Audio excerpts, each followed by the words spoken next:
Hello everyone, good morning to all of you. And yeah, today I'm come with the summary of Act 1 in Macbeth. Okay so as you all know हमने Macbeth के सारे scenes को कर दिया है ख़त्म, वो भी line by line detailed explanations.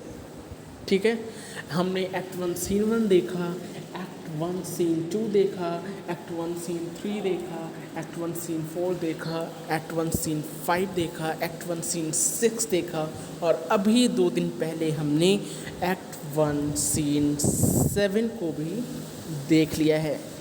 Okay, so are you all excited or not to see the lecture, summary lecture of Macbeth Act 1 scene, Act 1, whole Act 1, okay?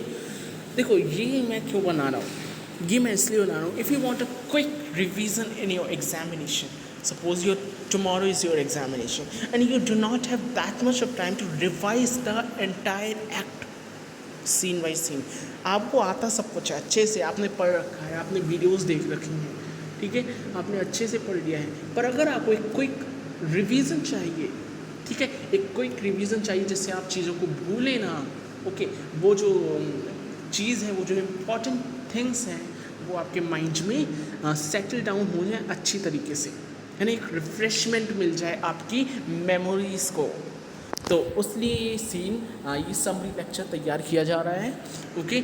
और इसमें since it is a summary lecture तो इसमें line by line explanation obviously नहीं होगा, साथ ही साथ इसमें कुछ इम्पॉर्टेंट इवेंट्स भी यहाँ पर मीन्स कुछ इम्पॉर्टेंट इवेंट्स के अलावा और इस पर और कुछ ज़्यादा नहीं होगा, लाइक बहुत ज़्यादा अगर हम डिटेल्ड एक्सप्लेनेशन बताएं तो वो एक समरी नहीं कहलाएगी। समरी क्या होती है? समरी एक छोटा सा पैकेज होती है जिससे पढ़ के आपको सारी चीज़ें जो आपने बहुत पूरे चैप्टर में पढ़ी हैं वो सारी चीज़ें याद आ जाएं, ठीक है। तो समरी एक किसका काम करती है? एक फ्लैशबैक का काम करती है, वो जो आपको फ्लैशबैक में ले जाके आपको सारी चीज़ें बिल्कुल तरोताज़ा कर देती है। तो I hope you are clear with this thing, okay. तो हम देखते हैं आज एक्ट 1 का समरी, ओके, एक्ट 1 की समरी देखने वाले हैं। So are you all excited or not? So let's start, okay. Now Duncan, who is the king of Scotland, has grown old, okay. So Duncan जो है, as you all know, king Duncan कहाँ के राजा हैं? Scotland के राजा हैं। What is Scotland? Where it is situated? ये नॉर्थ यूरोप में एक सिटी है Scotland. Scotland isn't a state, ये एक सिटी है नॉर्थ यूरोप में, ओके। नॉर्थ यूरोप में एक सिटी का मतलब नॉर्थ यूरोप में एक स्टेट है। देखो यूरोप बहुत बड़ा है, Europe is very very very long, है ना। तो उसी में जो डिफरेंट सेक्टर्स हैं इन्हीं को स्टेट का नाम दे दिया है। इन्हीं में एक है नॉर्थ यूरोप की साइड पे एक स्टेट का नाम है स्कॉटलैंड। स्कॉटलैंड मतलब स्टेट ही है बट ये यूरोप में है, okay. So it is in north Europe, okay. देखो अब समरी लेक्चर का फ़ायदा क्या होता है? समरी लेक्चर का ये फ़ायदा होता है कि जो चीज़ मैंने पहले नहीं बताई वो अब बता दूँ, क्योंकि होता है कि कई सारी चीज़ें मतलब हम लोग भूल जाते हैं बताना, है ना, बहुत सारे इंपॉर्टेंट एक्ट्स हम नहीं बता पाते, तो उस टाइम पे अगर याद आता है तो उस टाइम पे हम बता देते हैं। अब आप लोग पूरे प्ले में ये सोचते होंगे हमने पूरा एक्ट 1 खत्म, कि स्कॉटलैंड है क्या, कोई जगह है, कोई स्टेट है, क्या है? तो स्कॉटलैंड एक स्टेट है जो कि कहाँ पर है? नॉर्थ यूरोप में है, ठीक है। अब स्कॉटलैंड की डंकन किंग है तो इसका मतलब किंग एक स्टेट का ही होता है, ठीक है। किंग कहाँ का? किंग मतलब एक किंग जो होता है वो कहाँ का होता है? स्कॉट मतलब स्टेट का ही होता है। तो obviously Scotland is a state which is situated in north Europe, okay, north Europe और north Europe, okay. Now Duncan जो है वो स्कॉटलैंड के किंग हैं, हु इज़ नाउ ओल्ड, जो कि आज अब बूढ़े हो चुके हैं, okay. Obviously because he is having 2 young brave boys, like the one is Macton Walt and next is Malcolm, okay. 2 of his novels two of his novels, The Than of Cawdor and MacDonald, have revolted against him with the help of the king of Norway. अब हम सबको पता है कि जो thane of काउडर है और जो मैकडॉनल्ड है, वो दोनों they both are a traitor, they both are a traitor, वो चीटर हैं, वो गद्दार निकले। क्यों निकले? क्योंकि उन्होंने जो स्कॉटलैंड को छोड़कर उन्होंने नॉर्वेजियन अलायंस में ज्वाइन कर लिया। मतलब स्कॉटलैंड को छोड़ के वो नॉर्वेजियन की तरफ से, नॉर्वे की तरफ से वो लड़ रहे हैं।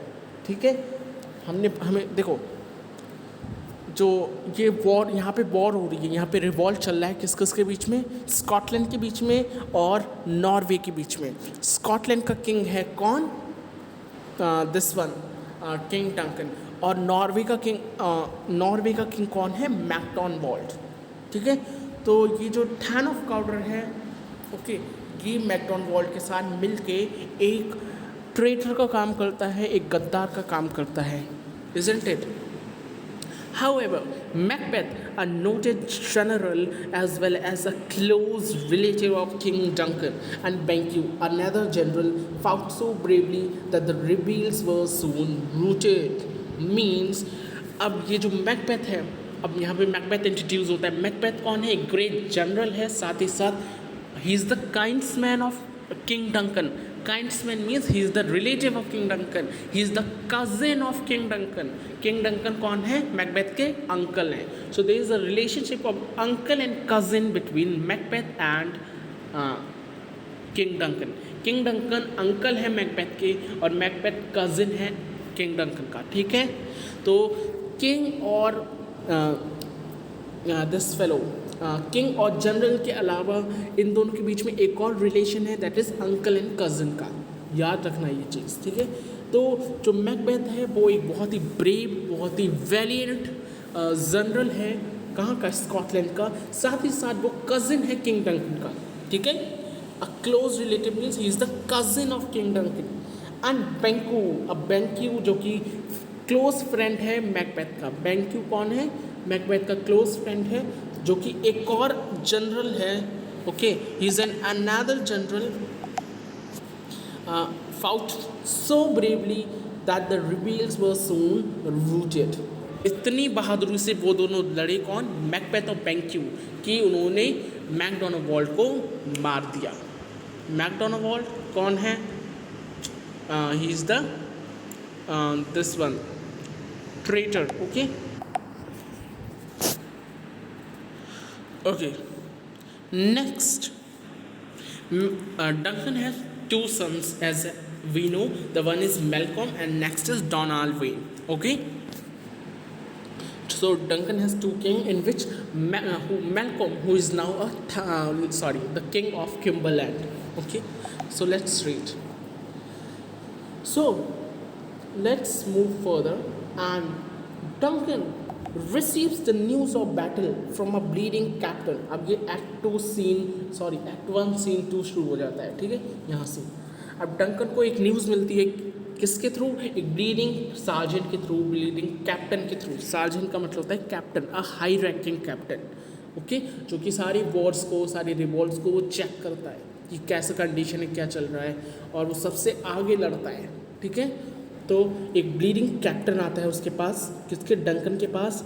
द रिवील Macdonwald have been slain in the battle, और वो ये खुशखबरी बताता है कि जो मैकडॉनल्ड है, ओके, जो कि सबसे बड़ा कांटा है, किसका? डंकन का। पर डंकन का सबसे बड़ा कांटा कौन है? Obviously Macbeth.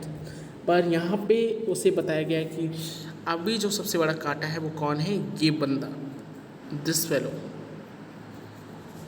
मैकडॉनल्ड। ओके, सो जो मैकडॉनल्ड है वो मैकबेथ के थ्रू मारा गया है, ओके। साथ ही साथ उसने क्या किया है? The Norwegian king who waged a fresh battle is defeated along with the treacherous thane of Cawdor by Macbeth and Banquo. और जो नॉर्वेजियन अलायंस है, जो नॉर्वेजियन किंग है, नॉर्वेजियन किंग मीन्स मैकडॉनल्ड, वो भी मारा गया है। साथ ही साथ उसकी जो बैटल है, उसकी जो सेना है, वो भी हरा दी गई है by Macbeth and BenQ, okay. और जो थैन ऑफ काउडर है, अभी थैन ऑफ काउडर मैकबेथ नहीं है, अभी थैन ऑफ काउडर कोई और है जो कि एक ट्रेटर है, जो कि एक गद्दार है। Okay, he with the treacherous. Okay, treacherous का मतलब होता है विद द गद्दारी। ओके, जो थैन ऑफ काउडर है वो एक गद्दार निकला है बाई मैकबेथ एंड बैंक्यू, सो वो भी डिफीट हो जाता है, वो भी मारा जाता है। तो यहाँ पे कितने लोग मरे हैं? 2 लोग मरे हैं। कौन कौन?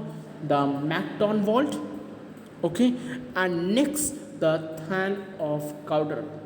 ठीक है, 2 लोगों को मारा गया है, Macdonwald and thane of Cawdor, by Macbeth and Banquo. किनके थ्रू? मैकबेथ और बैंक्यू के थ्रू। नाउ मैकबेथ अपनी ब्रेवरी के लिए बहुत ज़्यादा मतलब जय जयकार होती है उसकी, क्योंकि उसने मैकडॉनवॉल्ड के साथ साथ थैन ऑफ काउडर को मारा है। ओवरऑल मतलब जितने भी अभी प्रॉब्लम्स थी डंकन की लाइफ में, उन सबको उसने मार दिया। ठीक है, तो इसलिए मैकबेथ जो है वो शाबाशी होती है उसकी, मतलब बहुत ज़्यादा he held by the king for his bravery, isn't it? Now Duncan बहुत ज़्यादा मतलब इस चीज़ से, मैकबेथ की जीत से, मैकबेथ की इस क्या नाम है ब्रेवरी से, इस करेजियसनेस से डंकन जो है वो बहुत ही ज़्यादा अफेक्टेड होता है, बहुत ही ज़्यादा खुश होता है वो, और जो मैकबेथ है उसे थैन ऑफ काउडर का टाइटल दे देता है। ठीक है, now Macbeth is the thane of Cawdor. ठीक है, अब मैकबेथ जो है वो है थैन ऑफ काउडर। ठीक है, नेक्स्ट।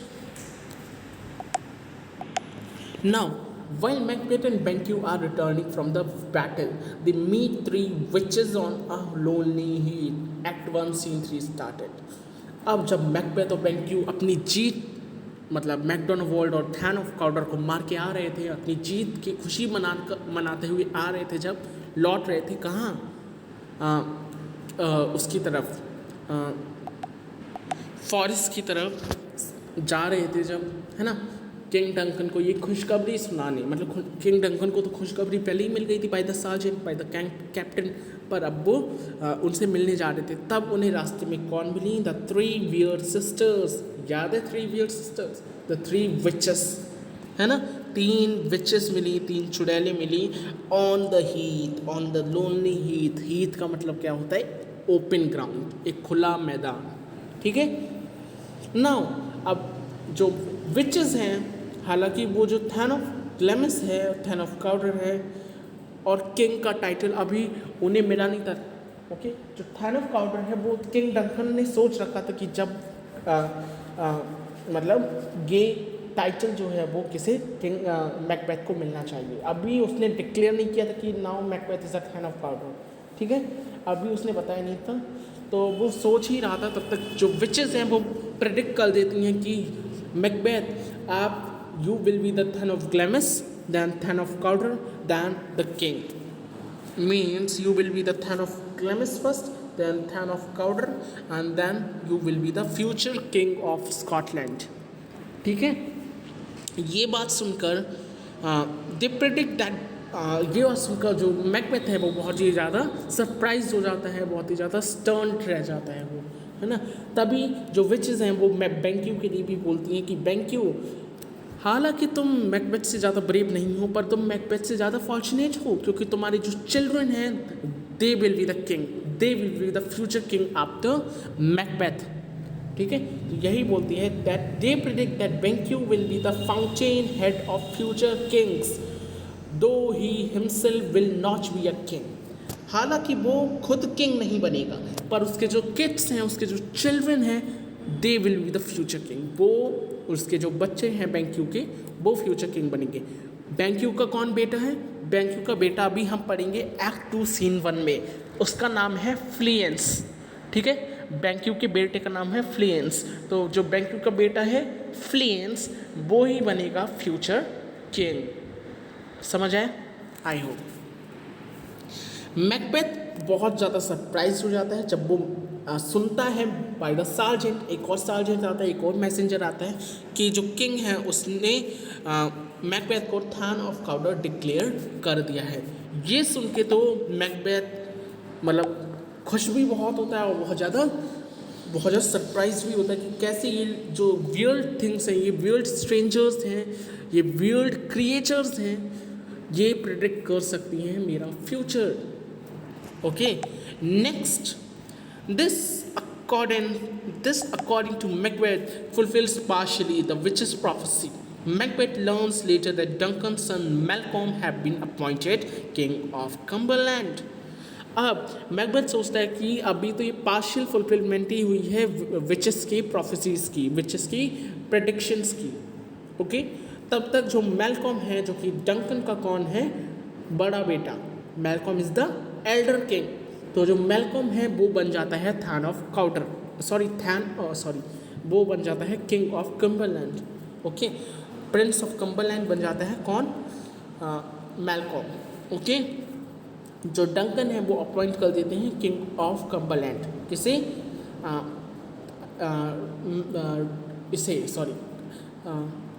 मैलकॉम को king prince of Cumberland appoint कर देते हैं. साथ ही ये कहते हैं कि you will be the future king of Scotland.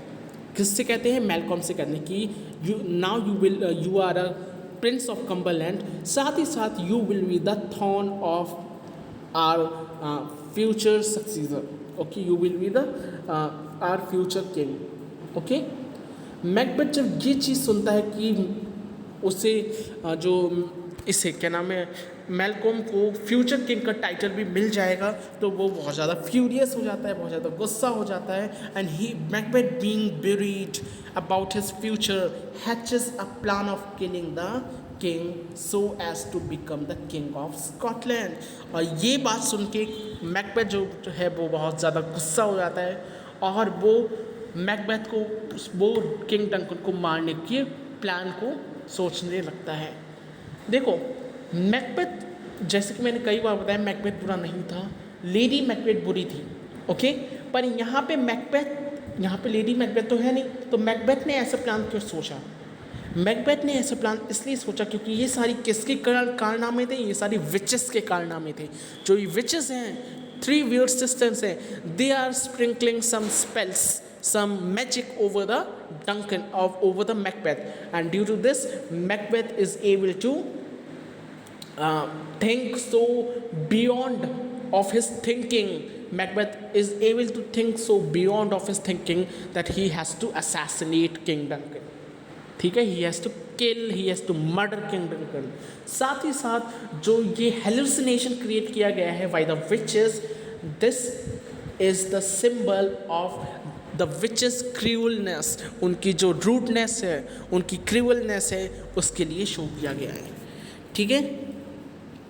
Now he writes an account of prophecy of the witches to his spouse, to his wife, so that she may know everything before he reaches home. अब शुरू हो जाता है हमारा act 1 scene 3, जिसमें Macbeth जो है वो लेटर लिखता है लेडी मैकबेथ के लिए, that how he met with the witches. ये हमारा शुरू हो जाता है एक्ट 1 सीन 5.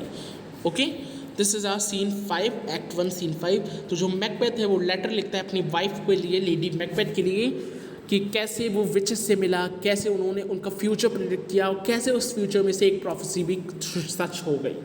ये सारी चीज़ें वो अपनी वाइफ को बताता है जब वो लेटर में लिखता है. ओके, उसने एक लेटर लिखा हुआ है, उस लेटर में उस सारी चीज़ें उसने बताई हुई हैं कि कैसे जो डंकन है उसने इसे मैकबेथ को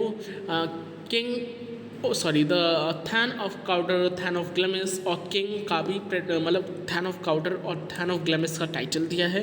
साथ ही साथ जो विचेस हैं उन्होंने ये भी कहा है कि you will be the future king, है ना. तो ये सारी चीज़ें किन्हें बताता है, लेडी मैकबेथ को बताता है. Next, Duncan affectionately greets Macbeth and it is Duncan. Okay, it is Duncan. Duncan affectionately greets Macbeth and Banquo on their arrival from the battlefield.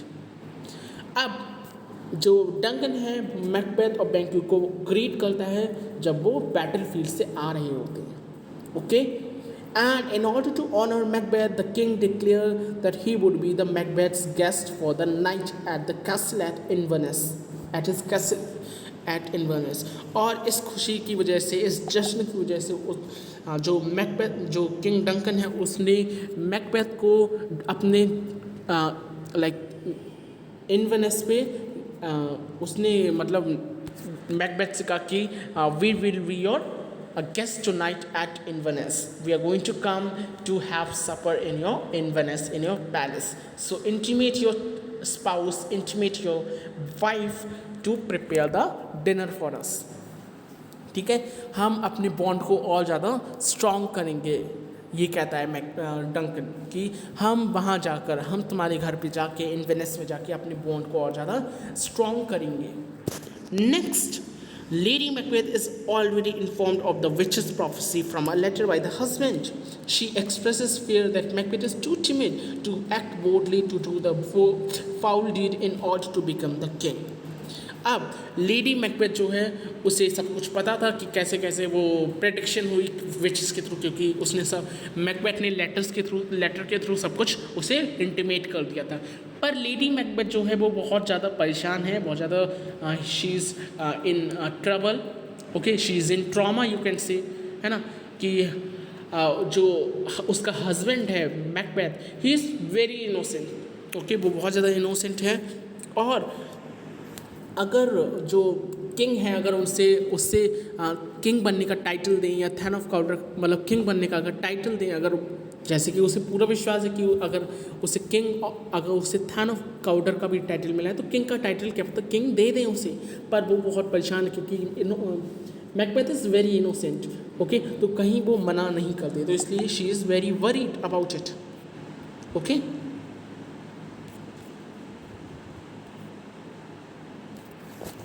now okay, next, when Macbeth, just wait,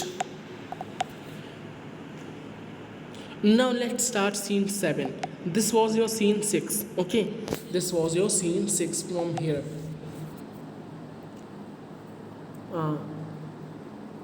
From here.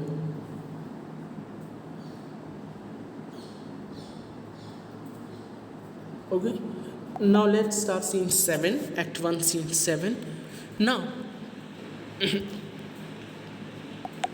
when Macbeth and after Duncan's arrival expresses reluctance to commit murder, she urges him to do the deed. और जब Duncan जो है वो इन्वेनेस में आ जाता है, okay, तो जो लेडी मैकबेथ है वो किससे, मैकबेथ से कहती है to do his deed, means to assassinate king Duncan. Okay, अच्छा एक चीज़ मैं बताना भूल गया था, सॉरी, मैं अभी बता देता हूँ. जो सीन 7 है उसमें एक वर्ड यूज़ किया गया है, assassination. Okay, if the assassination of the king could travel up the consequences, इस तरीके से लाइन दी गई है ना. Just wait for a while, let us see over here. Okay, हाँ, इस तरीके से लाइन दी गई है. If the assassination could travel up the consequence and catch with the success that but his blow. तो यहाँ पे असैसिनेशन का मतलब क्या है? असैसिनेशन का मतलब है मर्डर. जो असैसिनेशन है बहुत ही ज़्यादा इंपॉर्टेंट, इसलिए मैं बता रहा हूँ. जो असैसिनेशन है उसका मतलब होता है मर्डर. ओके, मैंने बताया था असैसिनेशन का मतलब मर्डर होता है, ठीक है. पर यहाँ पे हम मर्डर भी तो यूज़ कर सकते थे, असैसिनेशन यूज़ क्यों किया है? सोचने वाली बात है. आपने असैसिनेशन वर्ड पहली बार नहीं सुना होगा, आपने इसे हिस्ट्री और सिविक्स में भी देखा होगा. असैसिनेशन का मतलब ये होता है कि किसी भी हायर अथॉरिटी का मर्डर जब हम करते हैं तब हम इस शब्द को यूज़ करते हैं, असैसिनेशन. आपने हिस्ट्री में सुना होगा the assassination of king of Maratha. Okay, the assassination of Queen of Jhansi, assassination of this king and assassination of this queen. Okay, तो assassination कभी भी नॉर्मल पर्सन का नहीं होता है. assassination हमेशा किसका होगा? assassination हमेशा होगा हायर अथॉरिटी का, हायर रैंकर्स का. जो हायर रैंकर्स होते हैं उनका assassination होगा. ओके जैसे कि अगर कोई प्राइम मिनिस्टर को मारना चाहे या कोई प्रेसिडेंट को मारना चाहे या कोई एक्टर को मारना चाहे, किसी एक्ट्रेस को मारना चाहे या किसी को भी वो मारना चाहे, ओके किसी भी हाई अथॉरिटी को मारना चाहे, किसी डीएम को मारना चाहे, आईपीएस को मारना चाहे, तो उस शब्द में हम मर्डर यूज़ नहीं करेंगे, उस चीज़ के लिए हम यूज़ करेंगे असैसिनेशन। ठीक है, I hope this thing is clear to you. That's why here Shakespeare use assassination because जो किंग ऑफ स्कॉटलैंड हैं Duncan, he is the king of Scotland, वो सारे एक पूरे स्टेट के किंग हैं, तो he is very renowned personality, he is very famous personality. तो जब मैकबेथ अगर उन्हें मार देगा, किंग डंकन को मार देगा, so there will be means he need a lot of bravery for that, he need a lot of huge heart for that, है ना। तो इसलिए here he is using the assassination, है ना। अगर मर्डर होगा तो कॉन्सिक्वेंसेस भी उसके निकलेंगे कि कैसे मरे, क्यों मरे, पूरी जांच होगी उस चीज़ की। तो इसलिए मैकबेथ जो है वो थोड़ा सा टेंस्ड है, थोड़ा सा परेशान है। I hope this thing is clear to you, and with this we have completed our act 1, whole act 1 हमने कंप्लीट कर दिया है। ओके जिसमें टोटल कितने सीन्स थे? टोटल 7 सीन्स थे, 7 सीन्स को हमने फिनिश कर दिया। Okay I hope this thing is clear to you. That's it, bye bye, stay tuned for more videos. Thank you guys, bye.